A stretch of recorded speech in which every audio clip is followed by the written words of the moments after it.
Everyone wants something different from their looter shooters, and whether you're on Team PvP or Team PvE, there is at least one thing we can agree upon: the endgame.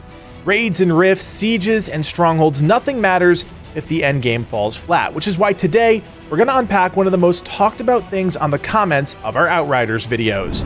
Hey there friends, it's Kodiak here, back to break down Expeditions, the centerpiece of Outriders Endgame, and talk about what you can expect as a player, and if that content meets the demand.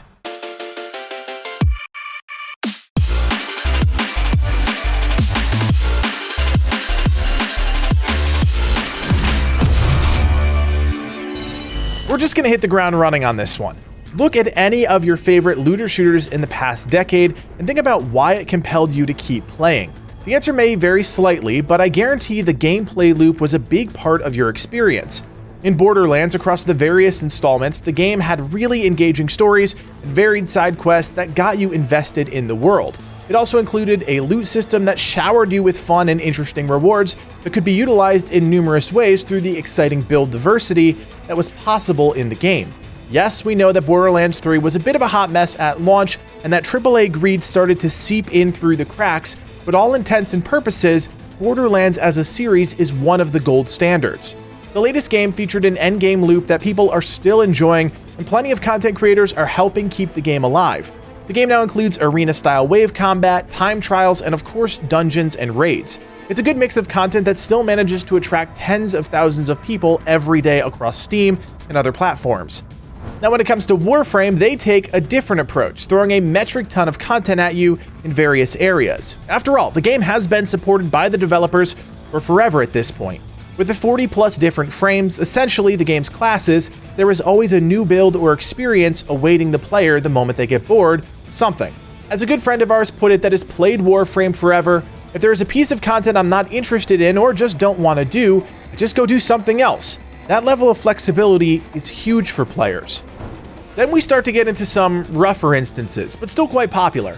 Destiny takes a more hardcore approach, with dungeons and raids being their main source of endgame content, often being difficult enough that the average player is either left out and never tries, or it takes them a significant time investment to learn mechanics and bring their skill level up to participate. When you manage to beat these experiences with a group, especially on a day one attempt, very few feelings of achievement come close. Players across the board come to expect a really fleshed out experience in this area and eagerly look forward to any possible chances at more of them. While these activities make for a really challenging portion of endgame content, these are very sparse in the grand scheme of the game, meaning the rest of the experience has to pick up for that slack, and that's where things fall apart. A lack of interesting new loot, recycled gear you've already collected seasons ago, and very little change to the content that has existed for years at this point, instead opting to reuse the same locations over and over. Couple that with a FOMO experience with cool cosmetics for your gear that once the season is over can rarely if ever be obtained again, begin to feel predatory, even if they are just cosmetics. Nobody wants cosmetics to expire, but they do just accept that they exist. Then there's something like Anthem, which we all know was a major failure and is even on the brink of being shut down for good. But ask anyone who played it and they will tell you the combat and overall mechanics were a blast. Flying around Iron Man style with your buddies and blowing things up is an experience no other game has yet to achieve at that level. It just lacks substance. Loot was drip-fed to the players and was frankly underwhelming when you obtained it. It had an extremely small amount of varied activities, leading you to repeat the same few things over and over, and at the end of the day, the game was absolutely non-existent. The sad end to the Anthem saga is a huge 2.0 update that fans, if there are any left, are still waiting for, and with news percolating about the game being shut down permanently, I think it's safe to say it's a done deal. If you look at most games' problems with their endgame loops, you'll often find that there are numerous other issues before it that build up to a boiling point for players. For instance, do the moment-to-moment beats during the main leveling period of the game teach you all the fundamental skills you need to be effective in the endgame content?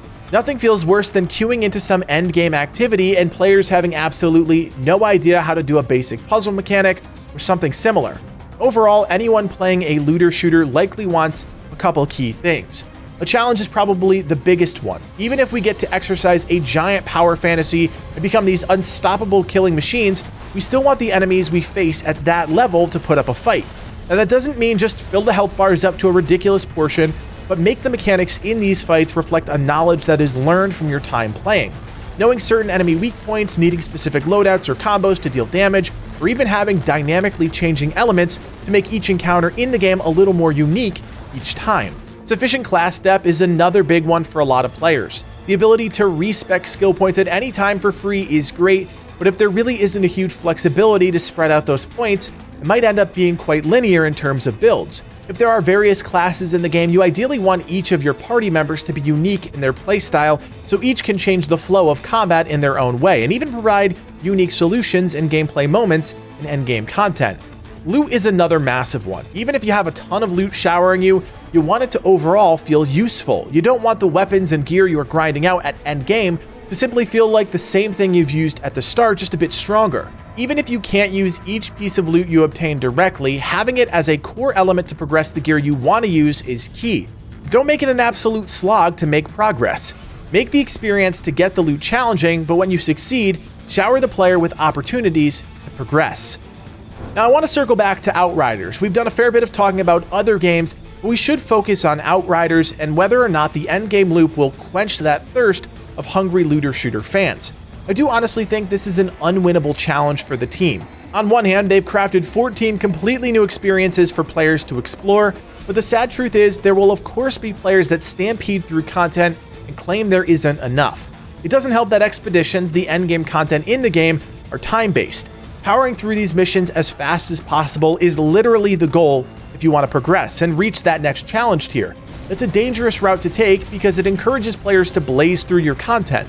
Will these simply be on the level of Destiny Strikes that have very few mechanics at all, or will expeditions be a deeper experience? Judging by the limited footage we've seen during one of the dev showcases, we're encouraged by the blend of map interaction and puzzle elements, but without an unfettered look top to bottom of the content, it's incredibly hard to say.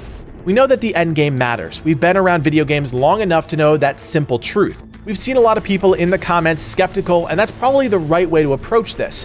While encouraged by the 14 unique challenges, it's unclear if those opportunities will be rewarding enough to sustain a solid player base. It's something that's been on our mind for a while now, but will no doubt determine the fate of the game. Additions like a horde mode in an arena format or an endless tower type mode could also be great additions to the game to extend its endgame. It's also important to consider PvP, and I know this is a contentious issue with people on both sides claiming it's necessary or not, but it's a reality that could come to Outriders at some point.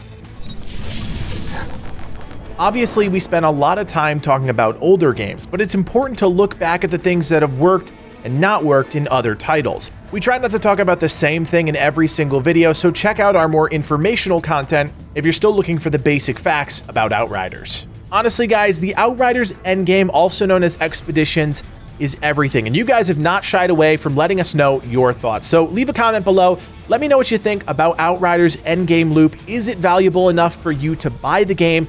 Do you see right through it? What are your thoughts about Outriders and the endgame?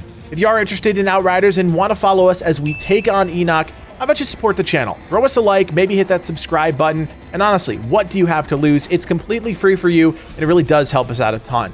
If you are planning on getting Outriders and want to team up with other friends, feel free to use our Discord. We have a link below. We just set up a brand new section for players interested in the game.